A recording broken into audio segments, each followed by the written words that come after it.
Hello everyone and welcome back to another video. Today I'm going to be talking about the top 5 best meta civilizations on Arabia for March 2024. We just got a pretty decently sized patch, so it feels like the right time to kind of update this list for you guys, and just a quick top 5 video to get you guys on the best civs right away. Just like last week's top 5, we're also going to throw in a little surprise cheat unit somewhere on the screen throughout the top 5 list, and the first person to timestamp it correctly in the comments will get pinned. We did this last week and it was a ton of fun, so let's bring it back. Last week was the Cobra card. This week my editor will surprise us. Keep your eyes out for the cheat units, and with that said, let's hop into the list.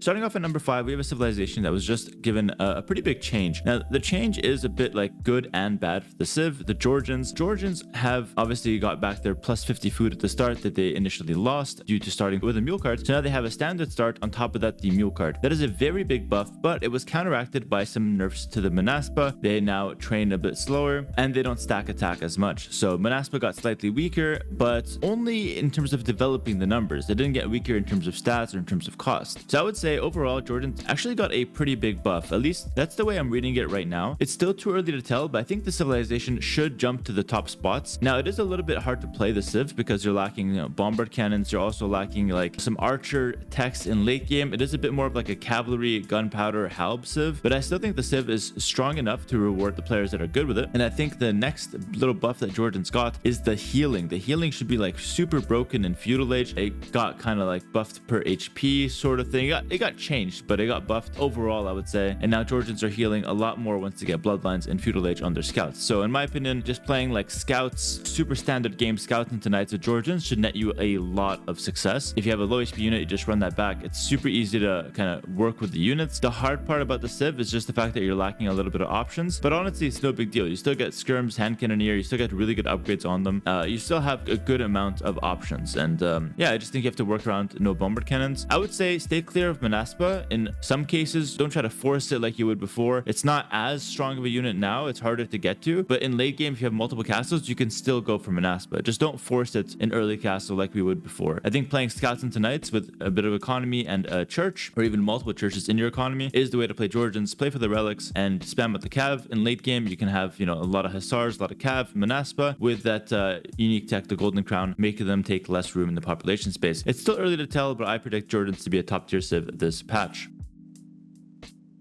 Moving on to number 4, we've got a civ that has been getting a lot of attention, and it's going to be the Mongols. Now, the Mongols is, in my opinion, like the best meta civilization for Arabia in terms of like getting initiative and getting advantage. It does have some weaknesses. It dies to certain off-meta civs, and it dies to people just walling up early and staying safe. But as far as like a standard game goes, when it comes to like scout rushing, archer pressure, even going meta-arms or 2 militia drush, any aggressive strat with Mongols will net a ton of advantage. And then going into Castle Age, you can end the game with step lancers quite consistently, or you can just boom up into Mangadai, and you're playing basically the best comp in the game, which is Mangadai Hussar on Arabia. That is pretty much as good as it gets. That's one of the best comps, if not the best comp in the game. You also have excellent siege that you can tech into whenever you want. You're only really missing bombard cannon in that department, which is really not a big deal. Mongols embody what Arabia is meant to be, a raiding, fast-paced civilization that can take control of the game really quickly, and it's kind of hard to let go of control when you have it with Mongols. So definitely a top tier civ, definitely one to look out for, and definitely one I recommend if you like early pressure.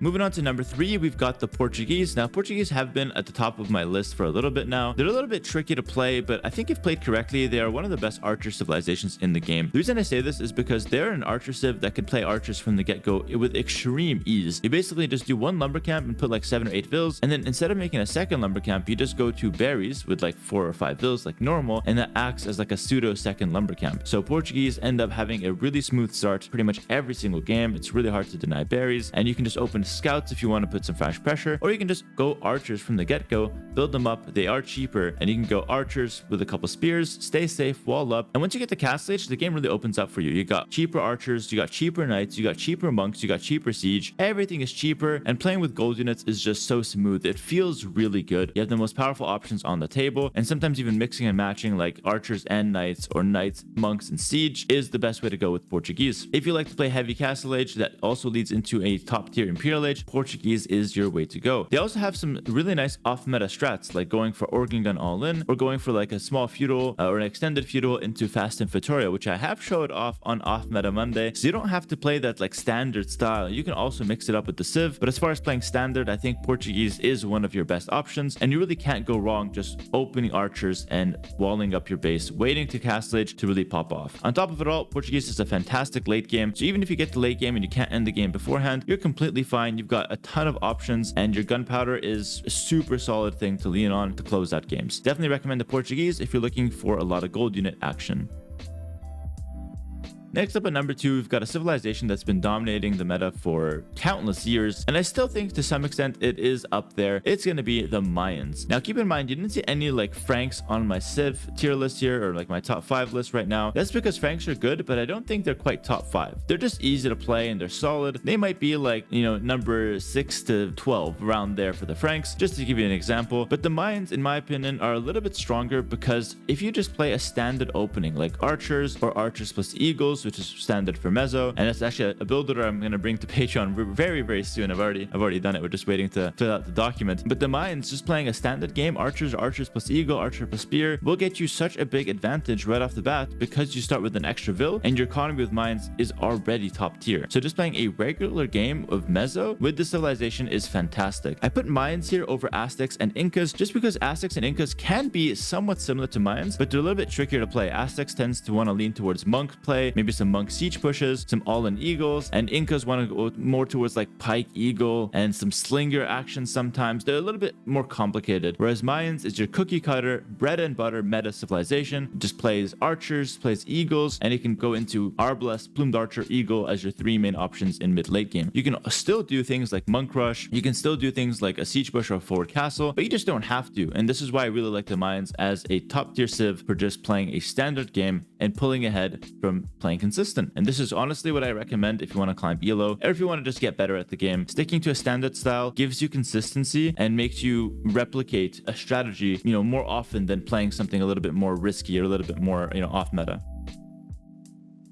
All right, before I show you guys number 1, which might be a little bit obvious, especially after the last patch, if you guys can understand what I'm saying, I'm going to quickly talk about an honorable mention here. And it's actually not a meta civilization, but it's a civilization that is really good anti-meta, and that is the Hindustani. As you can see from the options I have in the top 5 list, a lot of them tend to be like cavalry civilizations, Mayans. You know, those 2 batches of civs, I guess, Mezzo and cavalry, die really hard to Hindustani. Like Gulam shuts down all ego play and does really well against archers, so Mayans has a really hard time dealing with that. And Hindustani camels are basically shutting down any cavalry play whatsoever. On top of that, Hindustani have a really good late game with the 9-range hand cannoneer. And one really underrated bonus for the Hindustani is the fact that they have a team bonus that gives their scouts and camels and all cavalry really the ability to chop down buildings a lot faster. I think that's such a huge team bonus. It helps so much for 1v1s to just break down enemy houses, break down enemy TCs when you stack enough of them, and just breaking down enemy walls in general. Hindustani playing, you know, scouts plus archers and feudal age, you can easily break. Archers can prevent rewalling, scouts can break a house or a palisade, and it's just so hard to defend against Hindustani, and it's the reason why they have a number 1 win rate here. So Hindustani is not exactly your meta option. You can't really consistently force camels. Sometimes you'll play against an archer civ and you have to play skirms. What I'm saying is you're going to be reacting more often than not with Hindustani, trying to go for counter units and reading the game well. It's not a civilization where you can come in with a game plan, execute it, and win. So it's a flexible civilization, it's a solid civilization, and it's a really good civilization.